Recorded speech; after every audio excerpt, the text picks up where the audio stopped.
Je sais pas si c'est le cas pour vous, mais pour moi, les odeurs sont vraiment liées à la mémoire d'une façon très étrange. Quand j'étais petit, on partait souvent en camping-car dans le sud-ouest.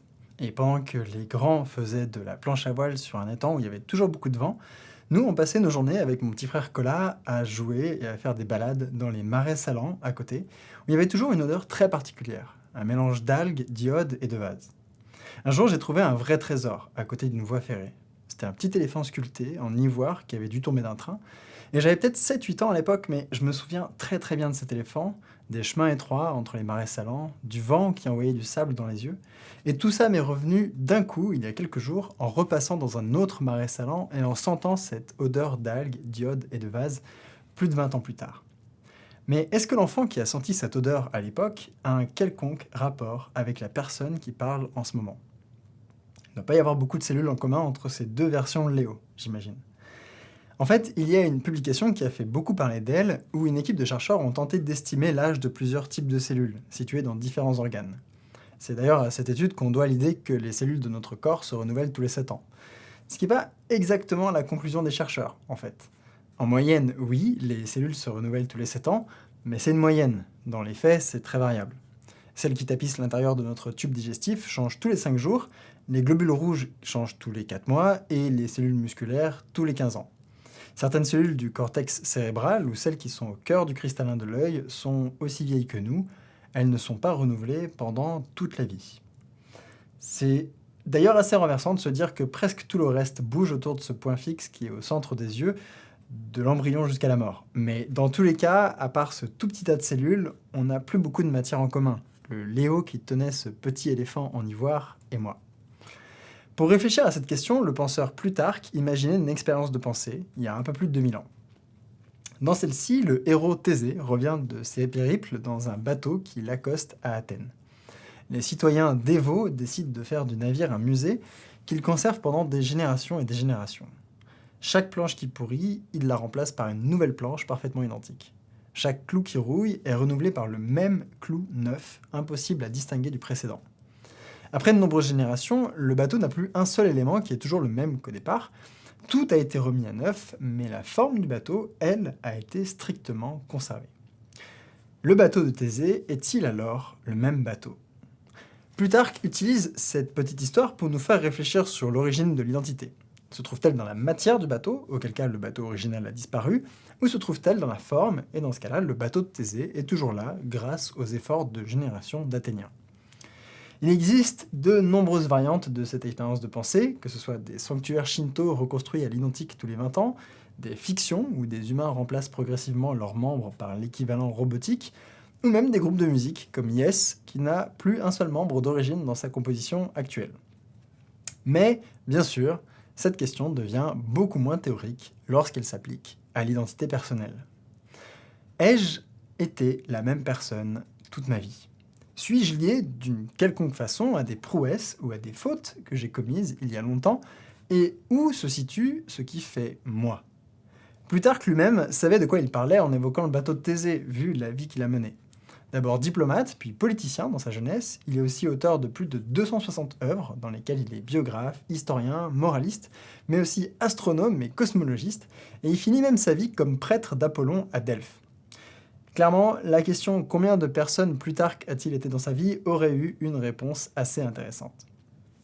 Ce qui est sûr, c'est que lorsque Plutarque se réveillait chaque matin, beaucoup de ses cellules avaient changé, et si son identité était contenue dans la matière qui le constitue, alors Plutarque n'était plus la même personne au réveil. Comme nous tous, en fait. L'identité est donc ailleurs. Facile, vous allez me dire, l'identité est dans la tête, c'est notre personnalité, ce qui fait de nous ce qu'on est, et de fait, c'est presque sa définition. L'ensemble des pensées, émotions, comportements qui sont caractéristiques d'une personne et qui sont stables au cours du temps. De nombreuses méthodes existent pour mesurer la personnalité, et on en parlera un autre jour parce que c'est aussi fascinant que houleux, mais il faut savoir que cette fameuse personnalité, elle change au cours du temps. Des études menées sur plus de 50 ans ont montré qu'en vieillissant, les gens ont tendance à devenir plus agréables, plus consciencieux, plus stables émotionnellement. D'autres travaux montrent qu'on peut aussi modifier sa personnalité volontairement, sans parler de l'influence des traumatismes ou des maladies psychiatriques.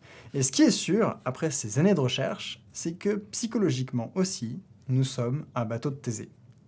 Je n'ai plus la même personnalité que cet enfant qui venait d'apprendre à lire en déchiffrant des pots de confiture.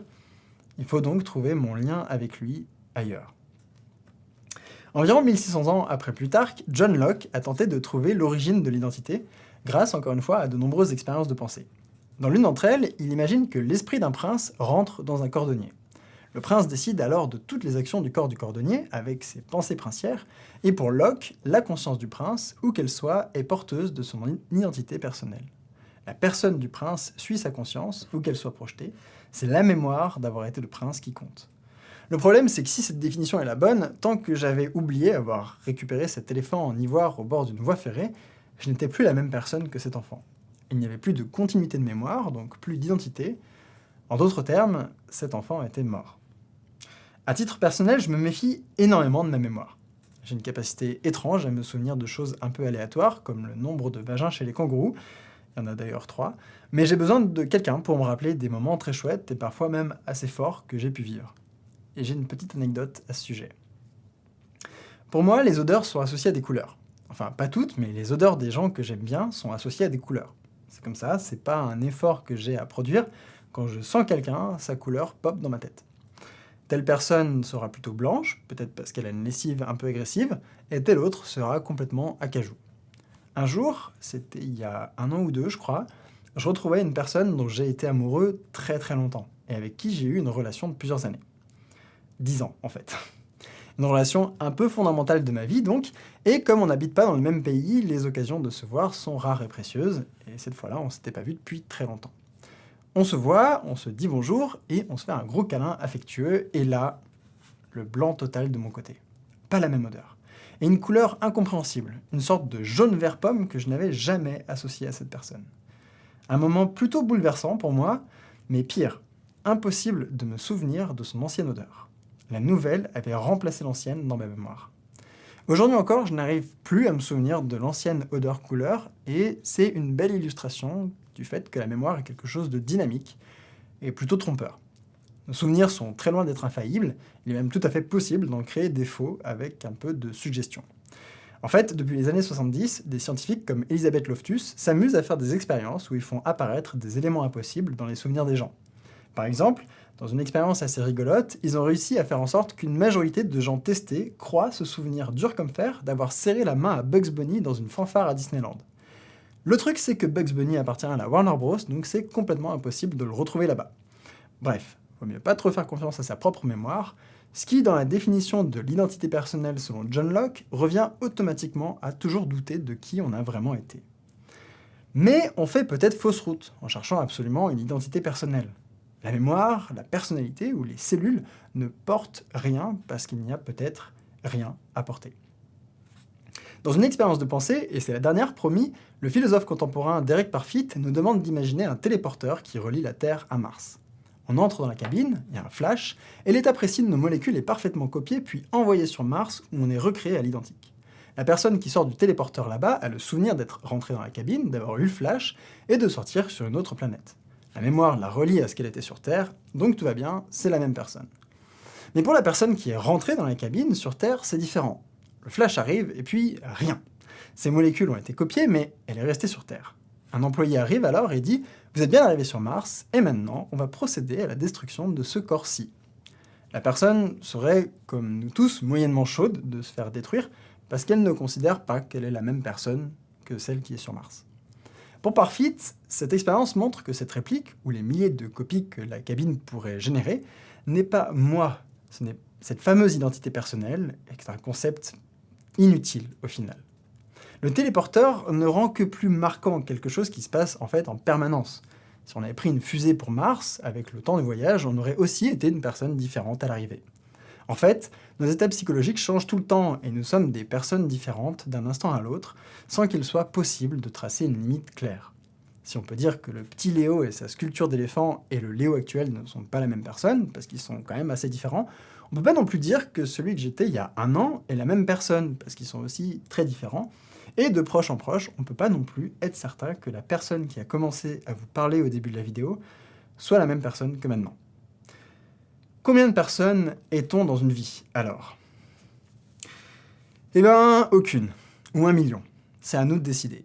Chacun raconte son soi autobiographique comme il le veut, c'est nous qui traçons des lignes dans le sable sur nous-mêmes. Notre entourage le fait aussi, en fait. C'est pas pour rien que les ruptures ou les décès ont des conséquences aussi existentielles. Les autres nous définissent beaucoup. Après tout, le bateau de Thésée ne l'est que parce que les Athéniens décident qu'il l'est. En d'autres termes, c'est à vous de compter. Et à votre entourage. Et dans mon cas, si je compte pas trop mal, je dirais que j'en suis à 9 là. Non, peut-être 10 en fait. Ouais, 10 maintenant.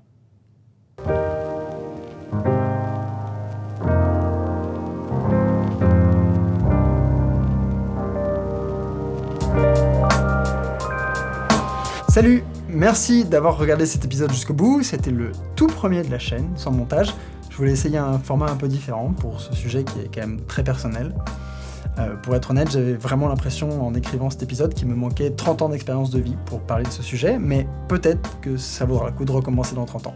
Si le sujet vous intéresse, je vous recommande fortement les vidéos de Monsieur Phi sur l'identité personnelle, où il parle beaucoup plus en détail des expériences de pensée avec les téléporteurs. Comme d'habitude avec cette chaîne, c'est vachement cool. Dans un futur assez proche, on va se poser des questions assez sympas dans des épisodes tournés au Kosovo, sous l'eau et au bout d'une corde d'escalade.